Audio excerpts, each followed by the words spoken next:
మా నాన్న విషయంలో వాళ్ళిద్దరిని మళ్ళీ అబద్ధం చెప్పి ఒకటి చేశావని తెలిస్తే మాత్రం ఊరుకునే ప్రసక్తే లేదు. నువ్వు ఎప్పటికైనా సరే అబద్ధాల కోరివే, మోసగత్తివే అని అంటూ ఉంటాడు రాజైతే. అప్పుడే ఇక కావ్య అయితే, నా గురించి ఇంకా అర్థం చేసుకోలేకపోతున్నారా మీరు అని అంటూ ఉంటుంది కావ్య.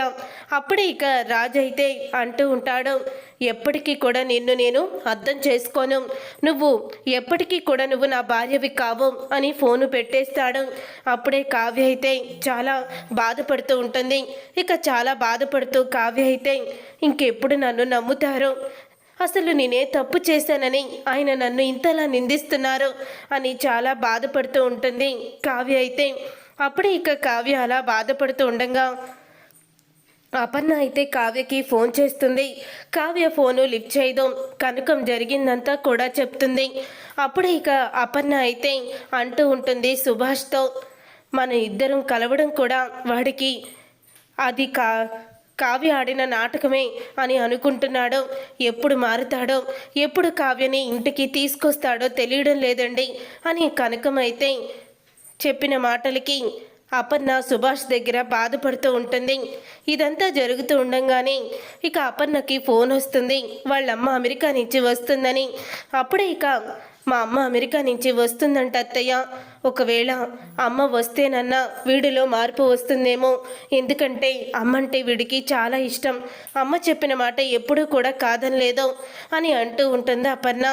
పిచ్చి అపర్ణ, వాళ్ళ తాతయ్య గారి మాట జవదాటని వాడు, అలాంటిది వాళ్ళ తాతయ్య చెప్తేనే వినలేదు, మీ అమ్మ చెప్తే ఎందుకు వింటాడు? వాడు ఎప్పటికైనా సరే కావ్య గురించి తెలుసుకోవాలని మేము అనుకుంటున్నాం. మీ అమ్మ వస్తే నిజం తెలుస్తుందంటే నాకు అంతకన్నా సంతోషం ఏముంది, ఎప్పుడొస్తుంది మీ అమ్మ అని అడుగుతూ ఉంటుంది ఇందిరాదేవి. అప్పుడే ఇక మా అమ్మ రేపే వస్తుంది అత్తయ్య గారు అని చెప్తూ ఉంటుంది అపర్ణ.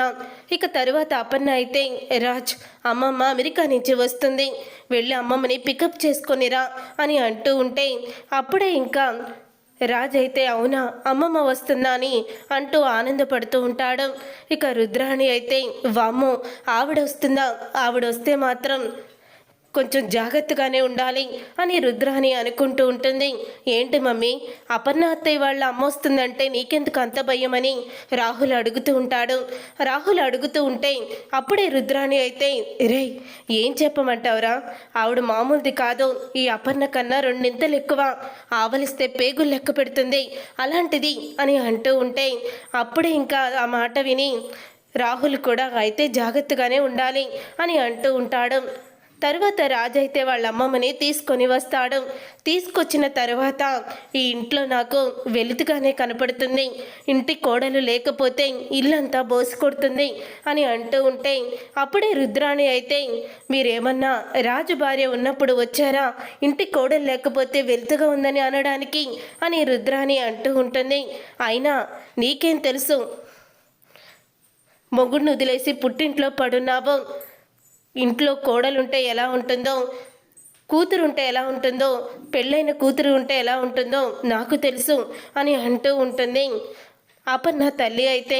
అప్పుడే రుద్రాణి అయితే పక్కనే ఉన్న రాహులు ఇలా అంటుంటాడు రుద్రాణితో, ఎందుకు మమ్మీ ఆవిడ్ని కదిలించుకుంటున్నావో, తీగలాగితే డొంకంతా కదిలినట్టు అవుతుంది, కాబట్టి నోరు మూసుకొని ఉండు అని అంటూ రాహుల్ అయితే రుద్రాణికి చెప్తూ ఉంటాడు. తర్వాత ఇక కనకం అయితే అక్కడికి వస్తుంది.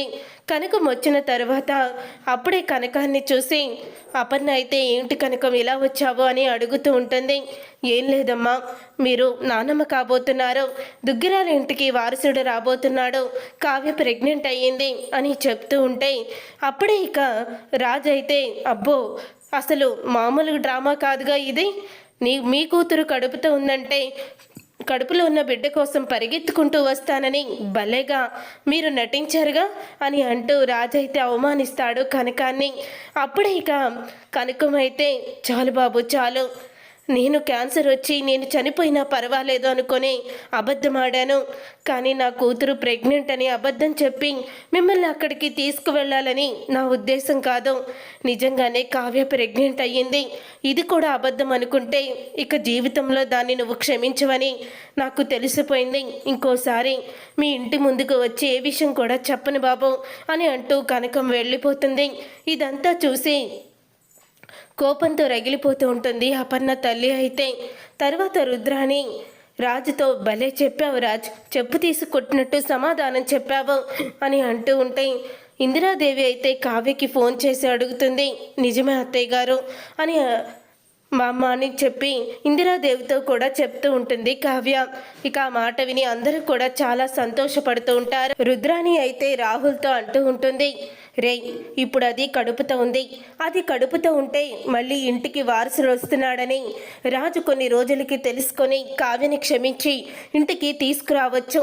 కాబట్టి మనం చేసిన కుట్రలు కుతంత్రాలు అన్నీ ఫెయిల్ అయిపోతాయి అని తను చేసి అపర్ణ విషయంలో ట్యాబ్లెట్లు మార్చేసిన విషయం, ఆఫీస్కి కావ్యని తనే రప్పించిన విషయం అన్నీ కూడా తను చేసిన కుట్రలు తన నోటితోనే బయట పెడుతుంది రుద్రాణి.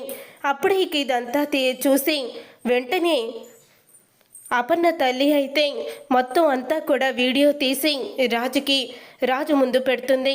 ఇక రాజు అయితే ఆ వీడియో చూస్తాడు. ఆ వీడియో చూసి ఒక్కసారి రాజు అయితే షాక్ అయిపోతూ ఉంటాడు. చూసావు కదా, విన్నావు కదా, నీ భార్య ఏ తప్పు చెయ్యలేదో ఇంట్లో ఉండి తిన్నింటి వాసాలు లెక్క పెడుతూ కనీసం విశ్వాసం లేని కుక్కలాగా, కుక్కకు కూడా విశ్వాసం ఉంటుంది, కుక్క కన్నా హీనమైన బ్రతుకుతుంది ఈ రుద్రాణి. ఇలాంటి రుద్రాణి వల్లే నీ కాపురం కూలిపోయింది. ఇంకో విషయం చూసావు కదా, మీ అమ్మ ట్యాబ్లెట్లు మార్చి చివరికి వాళ్ళ ఆస్తి కోసం మీ అమ్మ ప్రాణాలను కూడా తీయడానికి వెనకాడలేదు.